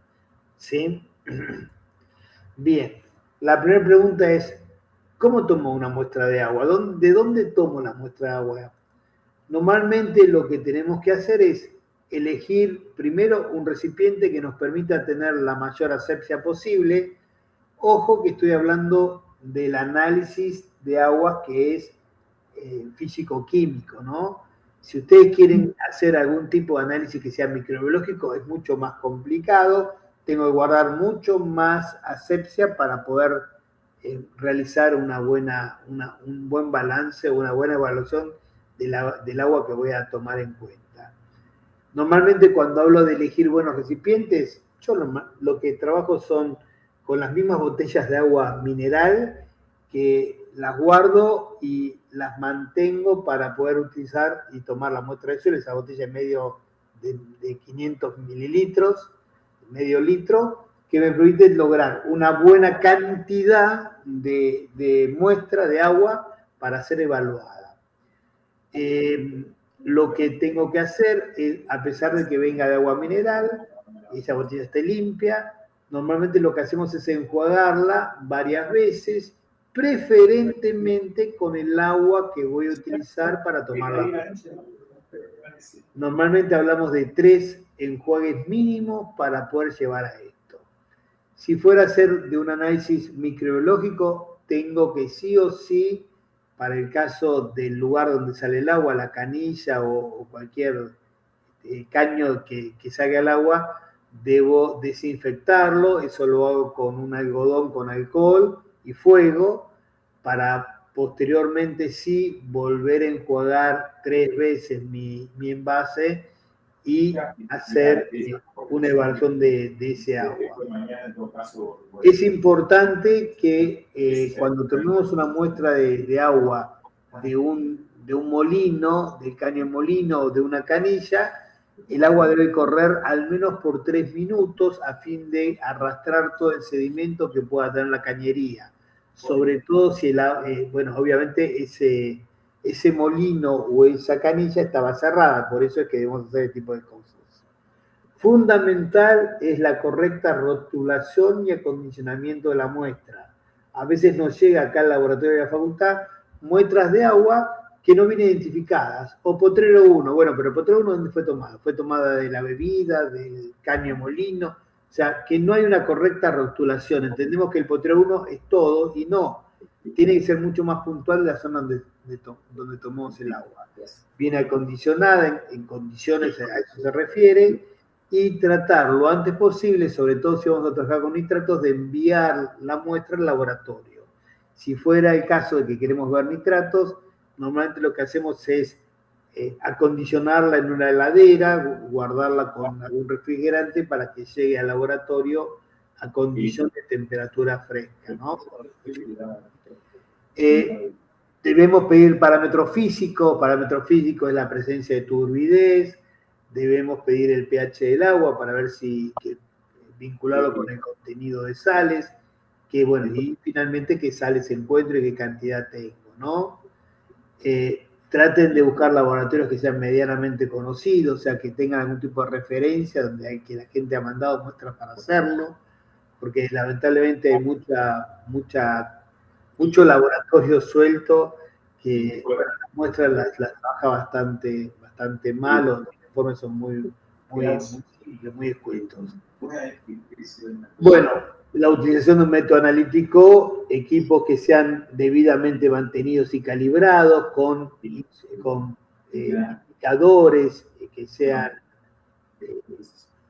que no estén vencidos, que estén bien, eso es importante. La buena calibración del material, pedirlo, saber que realmente realiza muestras y que hay una estructura que hace todo el control y seguimiento de ese material con la cual están calibrando para poder hacer la muestra correctamente, y buscar, sí, insisto, responsabilidades. Acá ven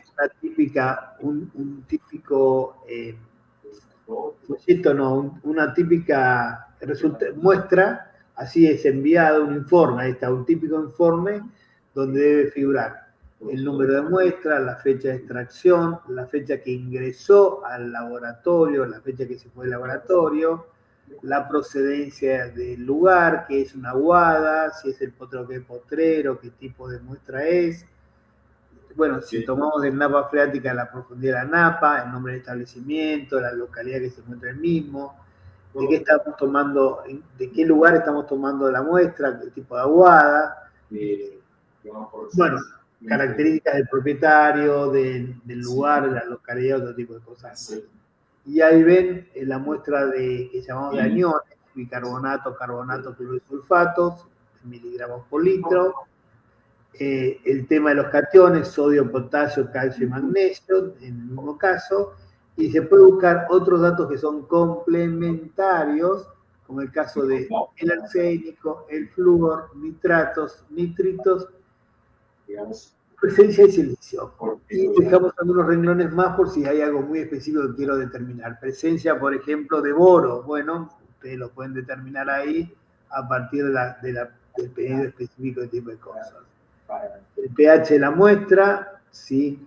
La alcalinidad debido al carbonato o bicarbonato, la dureza del agua, tanto temporal como permanente, y una interpretación de la muestra que hemos tenido. Bueno, esta muestra que corresponde a tal situación puede ser problemática para el caso de consumo de internet, todo lo que venga ahí en relación a lo que el laboratorio interpretó como una muestra que puede llegar a ser complicado o problemático. Ahí está donde tomamos las muestras. Normalmente yo recomiendo de 3 lugares distintos. Uno es a la salida del molino, ¿sí? La segunda sería en el tanque australiano. Y la tercera directamente en el bebedero. Es muy interesante y muy importante que tengan en cuenta de que el valor de cada uno de estos sectores es diferente. Claro. Entonces, bueno, pero esto me determina de qué calidad de agua tengo, con qué calidad de agua parto. Y esto me toma algo que me importa mucho, que es el consumo animal. ¿Qué tipo de agua está tomando mi animal? Por eso es la situación de las 3 muestras. Y una consulta digamos, tomando esas 3 muestras, ¿cómo manejo los resultados? O sea, ¿qué valor tengo que tener más en cuenta para el consumo animal? Lo que necesito saber primero es, ¿el agua es buena? Lo que me va a dar si el agua es buena me lo está dando esa muestra del molino, la muestra 1. Sí. Del molino, ¿sí? O del molino mismo. Uh-huh. La bebida es cómo está consumiendo el animal, cómo llega al animal ese agua que puede ser muy buena, tener bajo concentración de ciertas sales a la salida del molino, pero la bebida llega con una alta concentración de sales. Bueno, ¿qué está pasando ahí? Y me encuentro que aumenta notablemente la concentración en el tanque australiano. ¿Por qué? Por características X, ya sea por alta insolación, evaporación de agua y mayor concentración. Y ahí las medidas que debo tomar es, bueno, en primer lugar, en el caso de que hubiese una concentración muy alta de sales, bueno, debo tapar el tanque australiano. Y no es una locura. Eso lo hacemos en la provincia de Buenos Aires, no es muy común acá, pero sí lo hacemos más al norte, donde colocamos redes de media sombra, y si no, a menor costo se arma una especie de techo con paja, con cañas, la típica caña de Castilla, a fin de generar sombra sobre el tanque, mejorar un poco la temperatura de ese agua y que no se evapore rápidamente. Entonces, ahí veo si el agua es buena, pero lo que entra a mi bebedero es muy malo, indudablemente en el tanque debe estar el problema. Claro, perfecto. También donde lo ves, y en el tema de contaminación orgánica, y de golpe me encontré que no hay problemas en la napa con nitritos o nitratos, y sí la tengo en la bebida. ¿Por qué? Y porque el tanque está muy sucio, la presencia de algas puede ser contaminante, y eso puede ser que me obligue a mí a tener que limpiar el tanque y evitar este problema de contaminación que se puede dar por este tipo de algas, ¿no? Muchas gracias. Bueno, dice, definir de forma aproximada los requerimientos diarios de agua en las diferentes categorías de rodeo, maximizar la posibilidad de ofrecer una fuente continua de agua y obviamente garantizar el espacio lineal y disponibilidad permanente de agua en la fuente. Esto es a partir de un volumen adecuado y una tasa de flujo que sea suficiente para reponer el agua extraída, ¿no? O sea, lo que trato de decirles son lo básico en cuanto al manejo de las aguadas. Y en cuanto al otro, es revisar bien lo que son las situaciones de provisión de esa aguada. Esto es una realidad. Esto es una vaca que está muerta. ¿Por qué? Porque el tema es, lamentablemente, se había roto en ese momento el flotante, salió mucha agua, al salir agua y no parar, se encharcó, se inundó, la hacienda vino, tomó agua, buscó, se genera ese fango, ese fangal hace que la vaca quedó ahí apretada, no podía salir y terminó pisando a las compañeras, ¿no? Esa vaca murió por esa razón. Ahí no es de un día para el otro, es de un par de días, hay un error muy grande en lo que es el recorredor y el responsable de la hacienda que tenemos ahí en el campo. Por eso, condición sine qua non, mantener limpios y en condiciones la fuente de almacenamiento, los tanques y bebederos, realizar periódicos controles de las aguadas y la calidad del agua, si es posible una vez por año y si hay que elegir en qué momento, primavera, verano es el momento ese momento ideal, para realizarlo. Siempre garantizar el suministro de agua para los rodeos que yo tengo.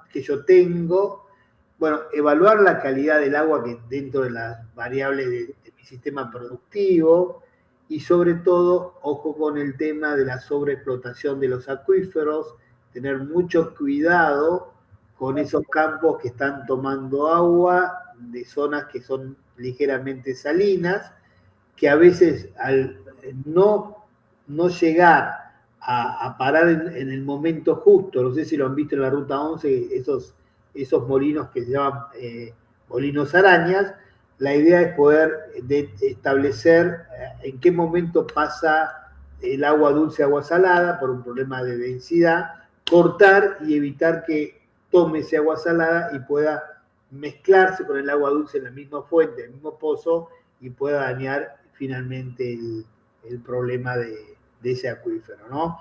Una vez que lo salinizo el acuífero, olvídense, lo perdí, ¿sí? Acá, esto del filtro de osmosis inversa, sí lo utilizamos en algunos lugares, es carísimo esto, pero en el caso del tambo, como es este campo que lo estamos usando, funciona y sirve, me permite generar obviamente buen agua. Acuérdense que el agua es el factor primero de la alimentación. Si no hay agua, no hay vida. Así que es fundamental pensar en los costos. Típico campo, típica situación. Miren lo que estaba con agua. Esto es mucho más común de lo que ustedes creen, encontrarse con ese tipo de problemas, tanto en leche como en carne. Y este es un feedlot bastante mal manejado. No es un feedlot, es un encierro, donde también se dan los mismos problemas. Bien. Dudas, preguntas, inquietudes. A mí se me pasó volando, son 8:10. ¡Wow! Yo iba a empezar otro tema, pero no voy a poder, no me va a dar tiempo, pucha. Bueno, preguntas. Aprovechemos si hay alguna pregunta o si no los dejo 10 minutos antes para que descansen un poco la cabeza. Lo que ustedes ¿sí? El miércoles que viene,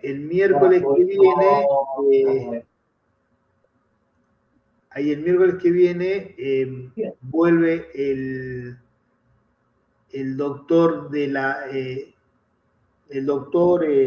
Sena para completar su tema de que le quedó pendiente, me dijo, con vitaminas, creo, y algo más. ¿Sí? Así que va a estar Sena dando vueltas por ahí. Bueno. Perdón, habló del agua dura. ¿qué se entiende? ¿Cuál es el concepto del agua dura? Las que son La ricas en sumatoria de todos. carbonatos y bicarbonatos, no exclusivamente carbonatos y bicarbonatos. Esas son las aguas duras, ¿sí? Producen acumulaciones de piedras o de formaciones de piedras en todo lo que sea el tema tanto del organismo como también en el tema de las instalaciones, ¿sí? Eso es una agua dura. ¿Y por qué se llama dura? Porque son aguas duras para hacer espuma. Si vos te fijás, cuando usás el jabón, cuando existe un alto contenido de carbonato y bicarbonato, no se corta la espuma y no se genera ese tema. Bien. ¿Alguna otra consulta? ¿Alguna otra duda? Pregunta Pava, ¿cuáles son los molinos araña? Los molinos araña son aquellos que tienen un montón de chupas abajo, Sí. ¿sí? Y tienen varios sectores, y lo que hacen es, a medida que el agua dulce se va agotando, se cierran a fin de evitar que ingrese el agua salada en lo que sería la parte del bebedero, ¿no? Si te ¿Y fijas chupan de distintas profundidades? No, a la misma altura. Por eso rápidamente saco el agua dulce, y porque empieza a ingresar el agua salada y yo tengo que evitar que entre ese agua salada directamente en el lugar, ¿no? Lo que vas a encontrar muchos molinos de ese tipo es en la ruta 11. No sé si vas a la costa por la ruta 11, Sí. vas a encontrar que hay 4 o 5 molinos en un solo lugar, que son sectores Sí. que encontraron agua medianamente buenas, y ahí se pone ese tipo de molinos. Bien. Bien. Una más y la última. Y No. y los También, sólidos totales, ¿cuál es el sólidos concepto? totales es cuando sumás todas las sales que tengo Todas las sales. correcto, Ok. todas las sales que tengo en ese lugar, ¿no? Perfecto. A ver. Ahí estoy grabando el link que nos dio Luciano, así después lo vemos y vemos esto que decía del tema de la hidroponía, y de última lo charlamos un cachito la próxima semana cuando toquemos el tema que nos corresponde, ¿no? ¿Está? Bueno, ¿alguna pregunta más? ¿Alguna duda más?